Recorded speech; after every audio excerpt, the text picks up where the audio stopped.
Before I start, because it's not going to be very long, put your phones down. I just want to thank God for everything He's done in my life. It hasn't always been easy. Most of you already know my testimony. I had to fight to come to church. When I was younger, my dad, when I was younger, had a problem with drinking, and when he would get drunk, he would stop me from coming to church. But I'm just thankful that I'm here today and that I'm able to raise my children in this truth, and I'm thankful for a husband who lives it, and I'm also thankful for this church that always stood behind me. Okay. I'm supposed to thank Pastor and Sister Zeke. I'm not sure if I want to thank them or not, but... okay, I'm going to be reading from Esther chapter 4, verse 16. It says, "Go and gather together all the Jews of Susa and fast for me. Do not eat or drink for 3 days, night or day. My maids and I will do the same, and then, though it is against the law, I will go in to see the king. If I must die, I must die." Esther risked her life by coming before the king. Her example gives us a model to follow. Like Esther, we can, 1, consider the cost. Esther realized her life was at stake. 2, she set priorities. She knew the safety of the Jews were more important than her own life. 3, she prepared. She fasted. And 4, she moved ahead boldly. She did not think about it long. She knew what she had to do, and she did it. After the decree was given to kill the Jews, Esther and Mordecai could have decided to only save themselves or just waited on God to intervene. But instead, they realized that God placed them in that situation for a purpose, so they acted. When we face challenges in life, we need to seek God and what He would have us to do, and then do it. Be confident that if God has placed you in a situation, if you do your part, God always does His. Save your own skin and watch out for number 1, our motto is used by this world. Esther knew that she had to do what she had to do, and she knew it could cost her her life. But her response was, if I must die, I must die. We need to have that same attitude to do what is right despite possible consequences. Don't be silent, stand up for what is right. God was in control of this situation, but Esther and Mordecai still had to act. God will work through those willing to act for Him. In Jewish culture, women were to be quiet, but Esther, who was a Jewish woman, stepped outside her expected role and risked her life to help God's people. If you're willing and make yourself available, God can use you. We need to be open and available and ready, because God may use you to do what others are afraid to even consider. When you read the book of Esther, we see how God was at work in the lives of individuals of a nation. Even when it looks like this world we live in now is at the hands of evil people, God is still in control, protecting those of us who are His. We may not understand everything happening around us, but we need to trust God and always do what is right. It doesn't matter how hopeless our situation is. We need to not give up. God is always in control of us and of this world. I told you I wouldn't be long. That's all I have.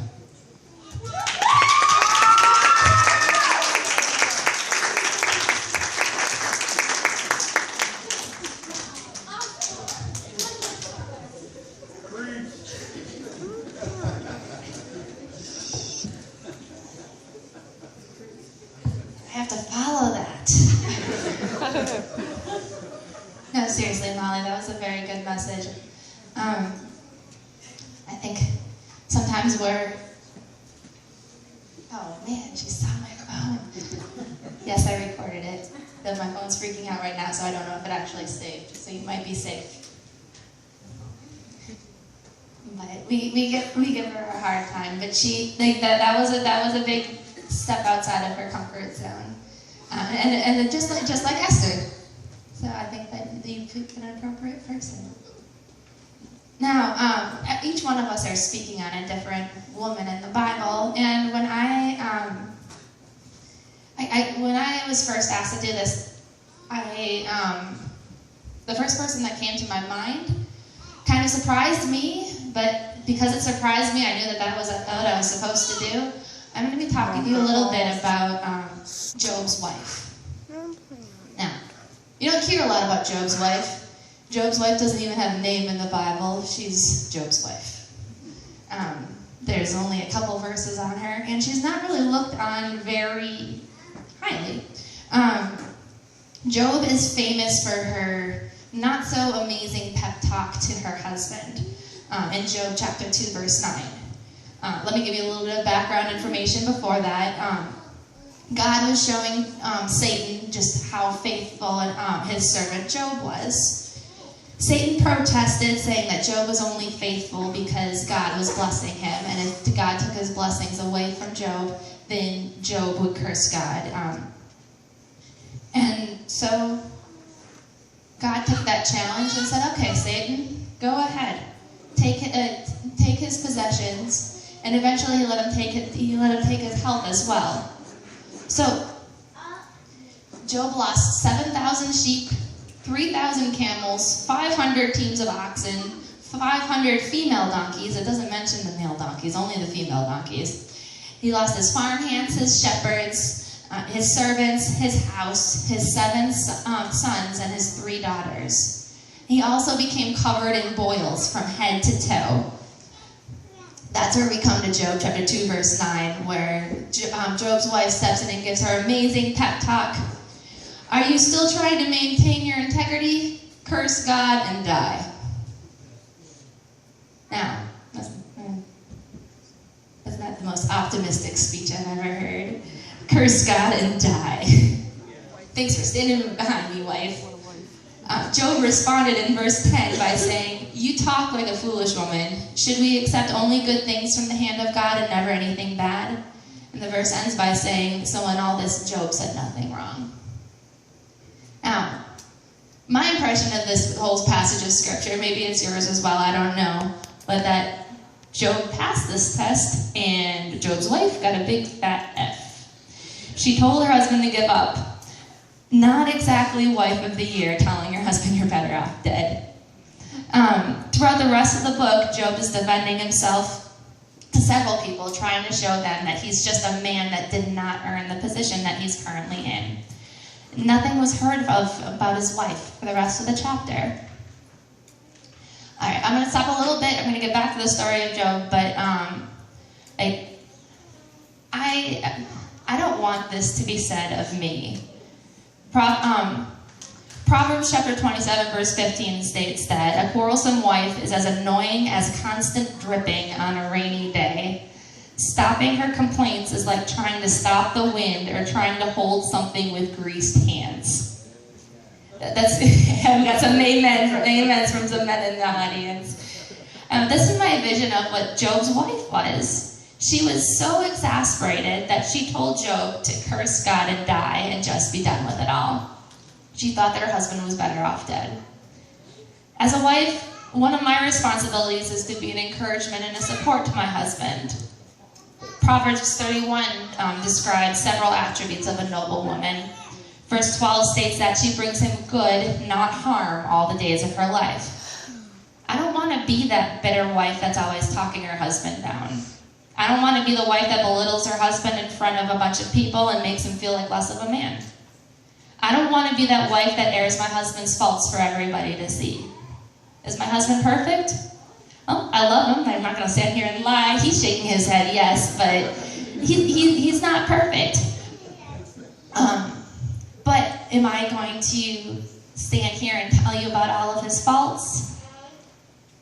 He's shaking his head, yes. But no, I'm going to choose to show him good and not harm. I'd rather tell you about the amazing things he does, like spending 15 hours cutting and sanding wood for a project that I needed to do for work, buying me flowers at unsuspected times, taking on more household responsibilities when I was in my master's program so that I could do homework and write papers and study for exams. He's done some amazing things. And if you're going, oh, he's such a great husband, then I'm doing my job because I'm lifting him up. I want to bring good to my husband. That is one of my jobs as a wife. Now back to the story of Job. After his wife's not so peppy pep talk, Job had to defend himself to his friends. If you call them friends, not that great friends. He cried out in desperation to God, and God answered him an extremely humbling lecture. Job humbled himself, and God rewarded him publicly with twice as many sheep, twice as many camels, twice as many oxen, twice as many female donkeys as he had before. God also blessed him with 7 more sons and 7 more daughters. I'm assuming that his health returned because he lived 140 years after that, and he lived to see 4 generations. Now, this is where I found respect for Job's wife. It doesn't say that Job remarried. Job's wife endured the death of her first 10 children. She endured devastating financial loss. And she was also presumably Job's caretaker when he was going through health problems, since all of their servants died, and Job wouldn't have been able to care for himself. She might have thought that Job was better off dead, but she stayed with him, and God rewarded her along with Job. They had 10 more children and double their wealth. She might have cried out in frustration in chapter 2 of Job, but she made it to chapter 42. Just because you have a moment of desperation doesn't mean that you can't recover. And that really gave me hope, because I know that when I'm going through trials, I'm not always the person that's going to sit there and oh, well, God's got it. I want to be that person. I want to be just okay, I just hand it over to God, and I don't have to stress about it. It's His. I want to be that person so bad. But I have moments of weakness where I'm freaking out. I have times when I'm crying out in desperation, and if it got as bad as how I got for Job's wife, I could see myself saying, I might be better off not being here anymore. But she didn't give up. She kept going. She persisted throughout all of this, throughout all of her husband's humiliation amongst everybody as they were telling him all of his faults, supposedly. And she endured to the end. Now, I know I'm talking a lot of time about, I'm spending a lot of time talking about marriage, and not everybody in here is married. I get that. But I really think that it's important to point out the amazing role that a wife has in her family. Though times might be tough, wives, don't be the Job of chapter 2. Try your very hardest not to be. Stick by your husband and support him, care for him, and be there to get the blessings of Job's wife in chapter 42.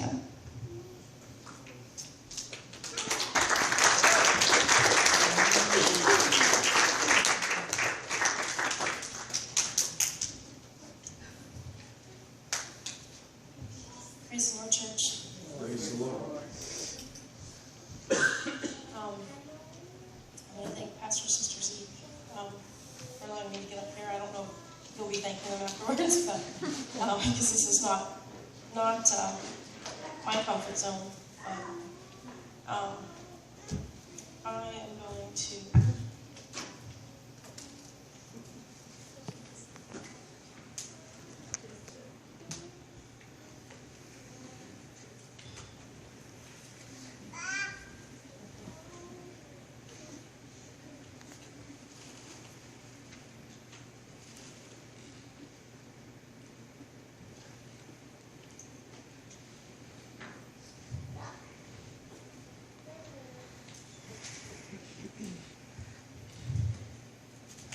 I'm going to read from Esther chapter 2, verses 12 to 17.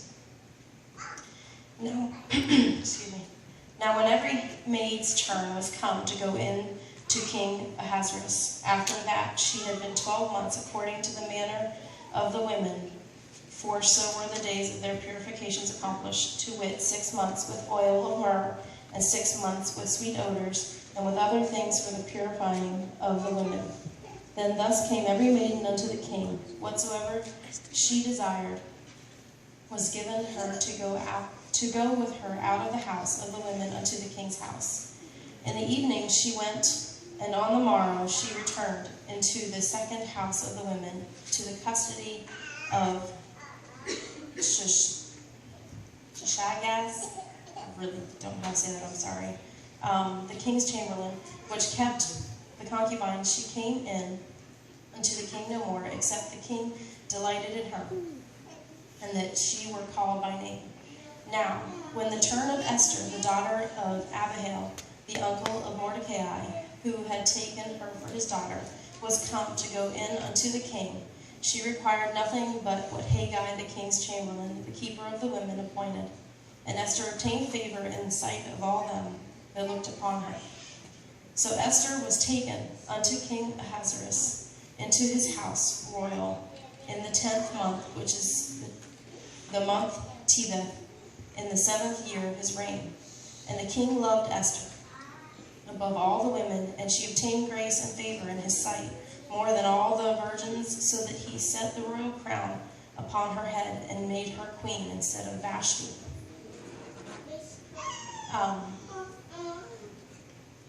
When we were talking about the different women in the Bible that God used, I felt like I needed, that Esther was just on my heart. Her Jewish name was Hadassah, but most of us know her by Esther.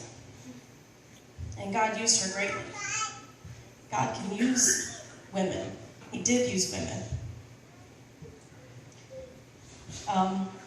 For those of us that feel that God can never use us, He can.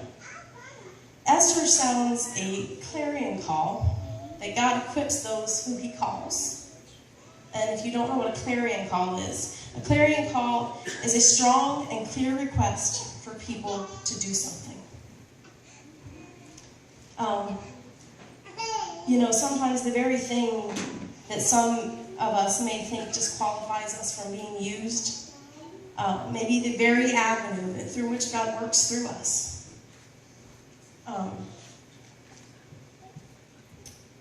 In Esther's case, she was forced to go to the palace, and little did she know what God had in store for her. Sometimes we find ourselves in situations or places that we don't always understand. But God always has a plan. And it may be to use us in a special way. And it may be in a way that we think is completely just ordinary. But sometimes it may be to get us out of our comfort zone so that He can use us in other ways. In Esther's situation, she had to step out of her comfort zone to do what God called her to do. Do you think it was easy for her to be forced out of her home and into the palace to somewhere she's not comfortable with people that she doesn't know? Or for her to go before the king when she had not been summoned? And she knew the consequences of going before the king unsummoned. I think it was probably one of the most difficult things she ever had to do. But God used her for such a time as that. He used her to save her people from death. And God can use you too if you allow Him. God's calling us now to such a time as this. He's been calling us through several tongues of interpretation and services. We may not be saving people from death like Esther did, but we're saving them from something greater. We need to be saved from hell. That's right. Saving them from hell by telling them the truth about the Lord, leading them to Him, teaching them about Him and His love. Let's let the Lord use us for His kingdom. He'll use a willing vessel if you allow Him. I want Him to use me any way He can.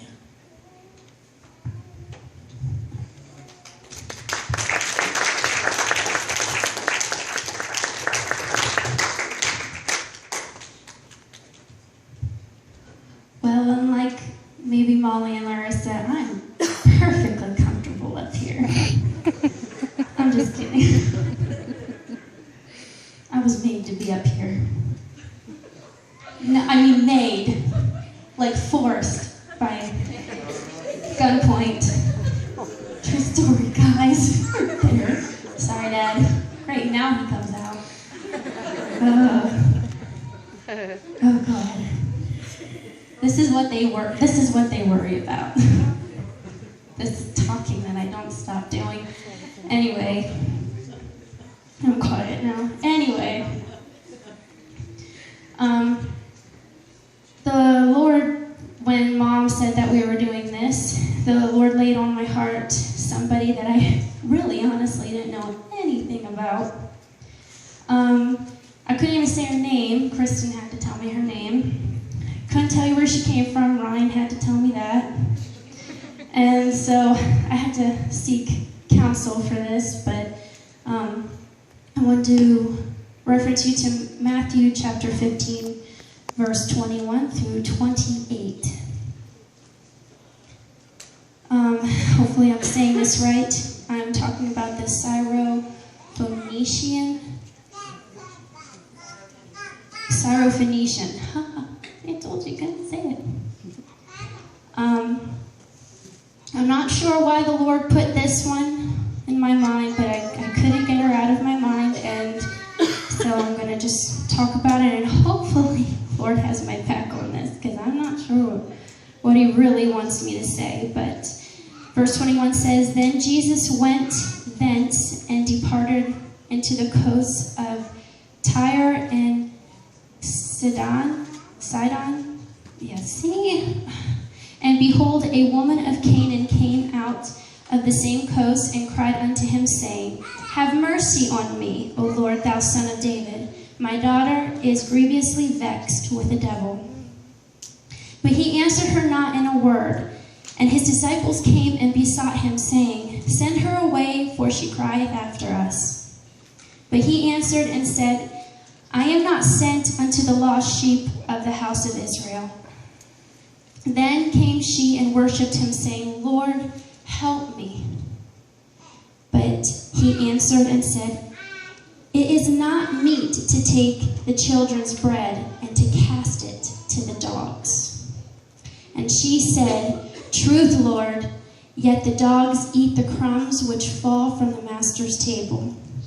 Then Jesus answered and said unto her, O woman, great is thy faith. Be it unto thee even as thou wilt. And her daughter was made whole from that very hour. Well, so when I first read this story, this was honest to God, this wasn't the first time, so I just want to point that out. I've heard this story preached before, and I remember when I was younger thinking, why would Jesus call her a dog? That's rude. But to kind of understand this woman, she is a Syrophoenician woman. She was a Syrian woman in Phoenicia kind of place. She was a Greek woman, and basically the Greeks did not have a good relationship with the Jews. So whenever a Jew would see somebody like them, they would pretty much ignore them because they didn't have a good relationship. She was also a pagan. Her ancestors were from Canaan. Again, she was the enemy of Israel and the Jews. And she was an outsider, not only ethically and spiritually, but personally. She was just from the wrong bloodline. And Jesus was just in Galilee. And he was just around, people in the crowds were asking him, Jesus, he was doing miracles, they were pressing him, he was around crowds, people were listening to him teach. And he was actually in that area in Tyre to have some R&R. He wanted to teach his disciples. So this was supposed to be the time he had some rest and relaxation. But obviously she wasn't going to let that happen.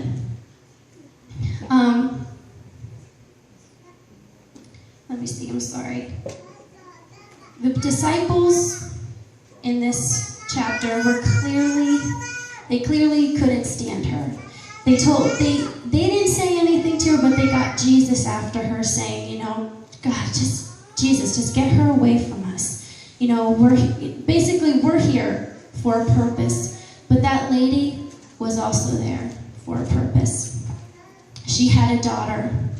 She had a daughter that was demon-possessed, that needed help desperately. So you can just step back and imagine what kind of life this woman was living.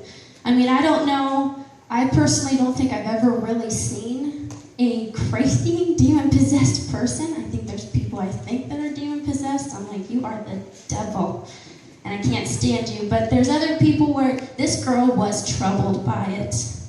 This girl couldn't do anything. She was troubled, and you can imagine that this woman was exhausted. What else could she do?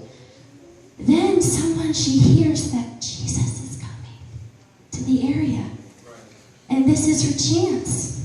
So now she's desperate. Who else can she go to? She's going to go to the master. He's going to help her.